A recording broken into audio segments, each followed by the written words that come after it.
হুগলিতে অসংগঠিত ক্ষেত্রে শ্রমিকদের মানবাধিকার সচেতনতা ও সামাজিক সুরক্ষা সম্মেলন। হুগলির ডানলপ ময়দানে অত্যন্ত সাফল্যের সঙ্গে অনুষ্ঠিত হলো অসংগঠিত ক্ষেত্রে শ্রমিকদের মানবাধিকার সচেতনতা ও সামাজিক সুরক্ষা সম্মেলন 2026। এই সম্মেলনে 20,000-এরও বেশি শ্রমিকের উপস্থিতি লক্ষ্য করা যায়, যাদের সিংহভাগই ছিলেন রেলওয়ে মাল গুদামের শ্রমিকরা। সম্মেলনটি যৌথভাবে আয়োজন করে ভারতীয় রেলওয়ে মাল গুদাম শ্রমিক ইউনিয়ন এবং ভারতীয় লেবার ইউনিয়নের পক্ষ থেকে। সম্মেলনের উদ্বোধন করেন ডক্টর পরিমল কান্তি মণ্ডল, সভাপতি BRMGSU। বক্তব্যে তিনি অসংগঠিত ক্ষেত্রের শ্রমিকদের দীর্ঘদিনের বঞ্চনার কথা তুলে ধরেন। ন্যূনতম মজুরির অভাব, সামাজিক সুরক্ষার সংকট, স্বাস্থ্য পরিষেবার অপ্রতুলতা এবং আইনি স্বীকৃতির অভাব, এই সমস্ত সমস্যার বিরুদ্ধে ঐক্যবদ্ধ আন্দোলনের আহ্বান জানান তিনি। সম্মেলনের প্রধান অতিথি ছিলেন শ্রী প্রিয়াঙ্কা কানুনগো, সদস্য জাতীয় মানবাধিকার কমিশন। তিনি বলেন, শ্রমিক অধিকার মানবাধিকারের অবিচ্ছেদ্য অংশ। তিনি জানান, 15 থেকে 18 জানুয়ারি পর্যন্ত পশ্চিমবঙ্গের বিভিন্ন রেলওয়ে গুডস সেট পরিদর্শন করে মাল গোদাম শ্রমিকদের সঙ্গে সরাসরি কথা বলেছেন এবং তাদের সমস্যা ও অভিযোগ নথিভুক্ত করেছেন। এদিনের মঞ্চ থেকেই তিনি শ্রমিকদের ন্যায্য দাবিগুলি সমাধানে প্রয়োজনীয় পদক্ষেপ গ্রহণের আশ্বাস দেন। বিশেষ অতিথি হিসেবে উপস্থিত ছিলেন শ্রী শোপ্রসাদ তিওয়ারি, জাতীয় সাধারণ সম্পাদক TUCC। শ্রমিক ঐক্য সচেতনতার উপর বিশেষ গুরুত্ব আরোপ করেন। তিনি বলেন, সংগঠিত সংগ্রাম ছাড়া শ্রমিকদের ন্যায্য অধিকার সুরক্ষিত করা সম্ভব নয়। এছাড়াও শ্রম মন্ত্রকের একাধিক আধিকারিক সম্মেলনে বক্তব্য রাখেন। এছাড়াও এই অনুষ্ঠানে আরও উপস্থিত ছিলেন শ্রী অনিল জেনা, ডক্টর দীপান্বিতা জেনা, শ্রী সীতাংশু তাই এবং শ্রী সঞ্জয় ঘোষ, কলকাতা হাইকোর্টের আইনজীবী ও শ্রী প্রবীর ঘোষ, সুপ্রিম কোর্টের আইনজীবী। তারাও শ্রমিকদের সাংবিধানিক অধিকার ও আইনি সুরক্ষা সম্পর্কে সচেতন করেন। সম্মেলনের শেষে শ্রী ইন্দুশেখর চক্রবর্তী, সাধারণ সম্পাদক BRMGSU, শ্রমিকদের ঐক্যবদ্ধ থাকার আহ্বান জানান। সমগ্র সম্মেলন জুড়ে অসংগঠিত শ্রমিকদের মানবাধিকার, সামাজিক সুরক্ষা ও মর্যাদাপূর্ণ জীবনের দাবিতে আন্দোলন আরও জোরদার করার অঙ্গীকার করা হয়। ব্যুরো রিপোর্ট, হুগলি বার্তা।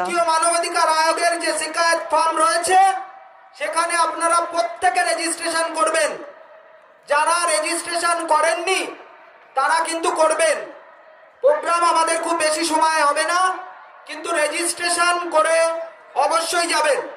আমাদের মধ্যে উপস্থিত হয়েছেন TUCC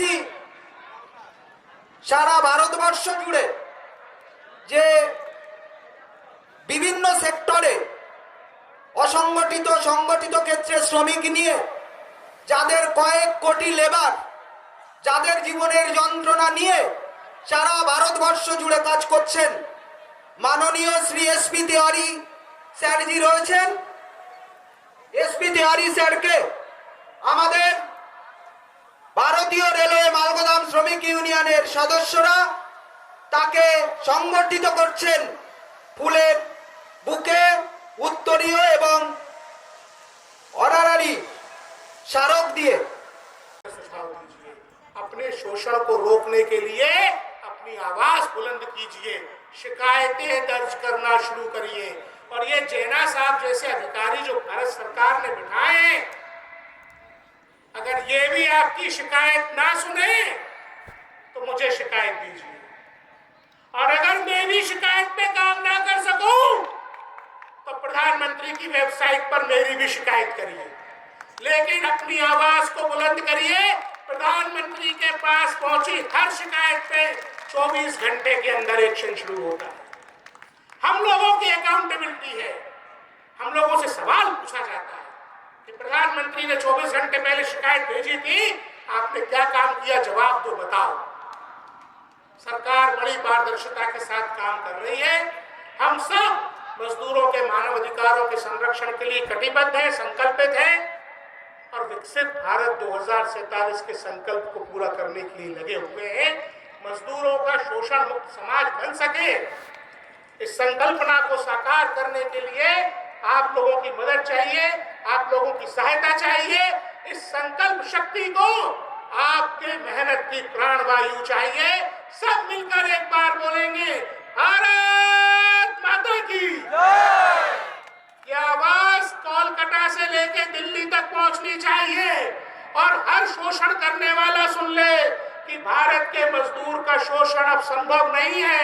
भारत माता की जय, भारत माता की जय।